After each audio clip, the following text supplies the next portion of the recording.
வணக்கம் மக்களே, எல்லாரும் எப்படி இருக்கிறீங்கள்? நான் இன்றைக்கு என்ன ரெசிபியோட வந்திருக்கிறேன்னு கண்டுபிடிச்சிட்டீங்களா? Eggless cake. கண்டென்ஸ் மில்கை வச்சு தான் இந்த கேக்கை செய்கிறேன். இந்த கேக்கை சாப்பிட்டாக்கள் எத்தனையோ பேர் இது எக் கேக்குன்னு தான் நினைச்சவ. அப்படி நல்ல சாஃப்டாக இருக்கும். எப்படி செய்கிறேன்னு சொல்லி பார்ப்போம் வாங்க. எக்லெஸ் கேக் செய்கிறதுக்கு தேவையான பொருட்கள் 300 கிராம் மாயரின் அல்லது பட்டர், 6 டேபிள் ஸ்பூன் சீனி. இந்த சீனியை அரைச்சி எடுத்தீங்கன்னு சொல்லி சொன்னால் பெட்டராக இருக்கும். செல்ஃப் ரைசிங் ஃப்ளவர் 500 கிராம் வேணும். செல்ஃப் ரைசிங் ஃப்ளவருக்கு 1 டீஸ்பூன் பேக்கிங் பவுடரும் 1/2 டீஸ்பூன் பைகார்பனேட் சோடாவும் ஆட் பண்ணணும். நீங்கள் பிளேன் ஃப்ளவர் ஜூஸ் பண்ண போகிறீங்களன்னு சொல்லி சொன்னால் 2 டீஸ்பூன் பேக்கிங் பவுடரும் 1 டீஸ்பூன் பைகார்பனேட் சோடாவும் ஆட் பண்ணணும். 2 condensed milk. ஒரு condensed milk 397 கிராம் இருக்குது. 1 teaspoon vanilla, 6 table spoon milk, 1 table spoon vinegar. இந்த வினிகர் ஸ்ட்ராங் மனம் இல்லாததாக இருக்கணும். இது ஆப்பிள் சைடர் வினிகர் எடுத்திருக்கிறேன். 1/4 டீஸ்பூனை விட குறைஞ்ச அளவு உப்பு எடுத்து வச்சிருக்கிற மில்க்குக்குள்ள 1 டேபிள் ஸ்பூன் வினிகர் ஆட் பண்ணுறேன்.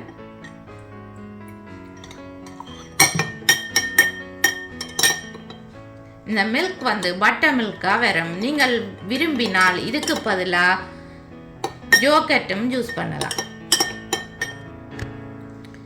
வெனிலாவையும் இதுக்குள்ளேயே ஆட் பண்ணுறேன். வெனிலா நீங்கள் 1 டீஸ்பூன் அல்லது 2 டீஸ்பூன் யூஸ் பண்ணலாம். நீங்கள் கூட வெனிலா ஆட் பண்ணினீங்கன்னு சொன்னால், அதாவது 2 டீஸ்பூன் ஆட் பண்ணினீங்கன்னா வாசம் கூடவா இருக்கும். மில்க் இப்படி பட்டர் மில்க் மாதிரி வரணும். மாயரனுக்குள்ள சீனியையும் உப்பையும் போட்டு பீட் பண்ணி எடுக்கிறேன்.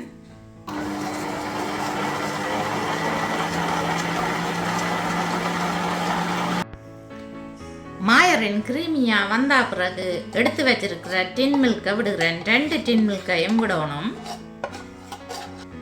எல்லாத்தையும் சேர்த்து நல்லா பீட் பண்ணி எடுக்கணும்.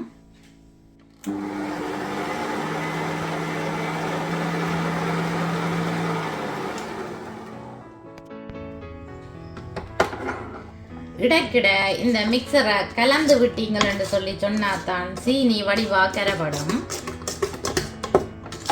சைட்டில் இருக்கிறதுகளை வலிச்சு போட்டு மிக்ஸ் பண்ணி எடுக்கணும். கண்டென்ஸ் மில்க், மாயரின், சீனி எல்லாம் சேர்ந்து இப்படி நல்ல க்ரீமியாக வந்த பிறகு செய்து வச்சிருக்கிற இந்த பட்டர் மில்கை ஆட் பண்ணி பீட் பண்ணணும். இந்த பட்டர் மில்க் ஆட் பண்ணிக்கல காஃபாக ஆட் பண்ணி மிக்ஸ் பண்ணினீங்கன்னு சொல்லி சொன்னால் பெட்டராக இருக்கும். இப்போ காஃப் ஆட் பண்ணுறேன். இனி பீட் பண்ணி எடுக்கணும்.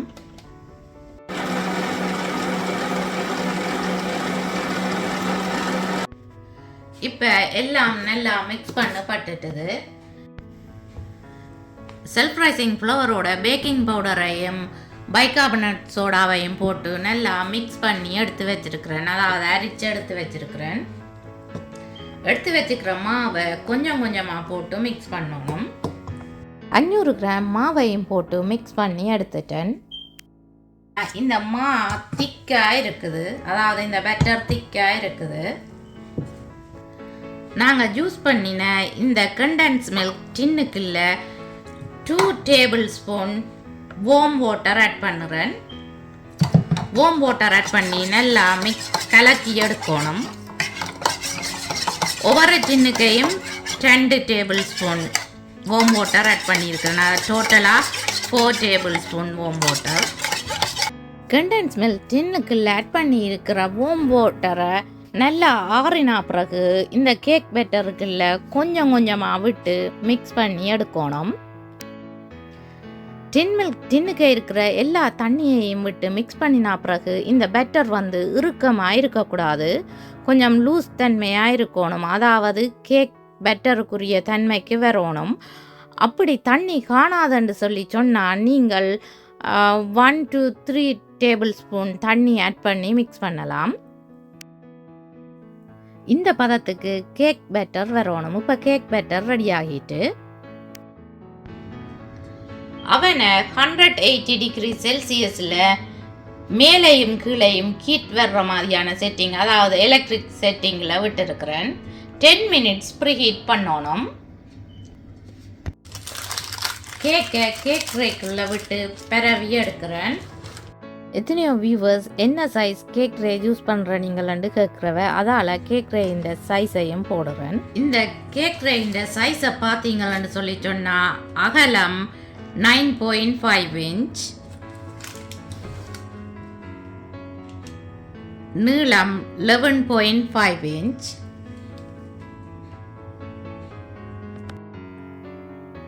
அவன் ப்ரீஹீட் ஆகிட்டுது. இப்போ கேக்கை பொட்டம் ரேக்கில் வச்சு தான் பேக் பண்ணுறேன். 40 to 45 மினிட்ஸ் இந்த கேக்கை பேக் பண்ணி எடுக்கணும். அவனை அடிக்கடி ஓப்பன் பண்ணக்கூடாது. நீங்கள் அவனை அடிக்கடி ஓப்பன் பண்ணினீங்கள்னு சொல்லி சொன்னால் கேக் அமர்ந்துடும்.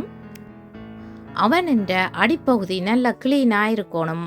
அப்படி அது க்ளீன் இல்லாமல் இருந்தாலும் கேக் வந்து அமர்ந்து வரும். நீங்கள் கேக் பேக் பண்ண முதல் அவனை வடிவாக க்ளீன் பண்ணிவிட்டு கேக்கை பேக் பண்ணுறது பெட்டர்.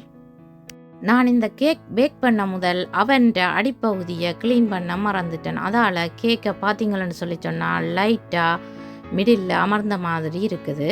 40 மினிட்ஸால் நீங்கள் கேக்கின்ற நடுப்பகுதிக்கு ஸ்கியூவர்ஸால் குத்தி பார்த்துட்டு குச்சி க்ளீனாக வந்ததுன்னு சொல்லி சொன்னால் கேக் பேக் பண்ணப்பட்டுட்டுது. அதில் ஸ்டிக்கியாக இருந்ததுன்னு சொல்லி சொன்னால், அதாவது கேக் ஒட்டுப்பட்டு ஸ்டிக்கியாக இருந்ததுன்னு சொல்லி சொன்னால் நீங்கள் இன்னும் 5 or 10 மினிட்ஸ் கூடுதலாக பேக் பண்ணணும். முதல் கேக் நடுப்பகுதி லைட்டாக அமர்ந்த மாதிரி வந்ததால் திரும்பவும் நான் கேக் அடித்து பேக் பண்ணினேன். நான் இந்த கேக் எப்படி வந்திருக்குதுன்னு பார்த்தீங்களா? இது அவனின்ற அடிப்பகுதியை க்ளீன் பண்ணிட்டு தான் இந்த கேக்கை பேக் பண்ணினான். கேக் ஆறுனா பிறகுதான் கேக்கை பீசஸாக கட் பண்ணி எடுக்கணும். பார்த்தீங்களா, அவனுக்கு இல்லை பார்க்க இல்லை இந்த கேக் டார்க் கலராக இருந்தது, வெளியில் எடுத்தா பிறகு இப்படி லைட் கலராக இருக்குது. அது அவனுக்குள்ள இருக்கிற லைட்டால் தான் அந்த கலர் அப்படி இருந்தது. கேக்கை பீசஸாக கட் பண்ணி வச்சிருக்கிறேன். எப்படி இருக்குதுன்னு பார்த்தீங்களா? இந்த கேக்கை பார்த்து நீங்கள் கண்டுபிடிப்பீங்களா இது எக் கேக்கா எக்லெஸ் கேக்காண்டு? வித்தியாசமே தெரியல. பார்த்தீங்களா கேக் எவ்வளவு சாஃப்டாக இருக்குதுன்னு பார்த்தீங்களா?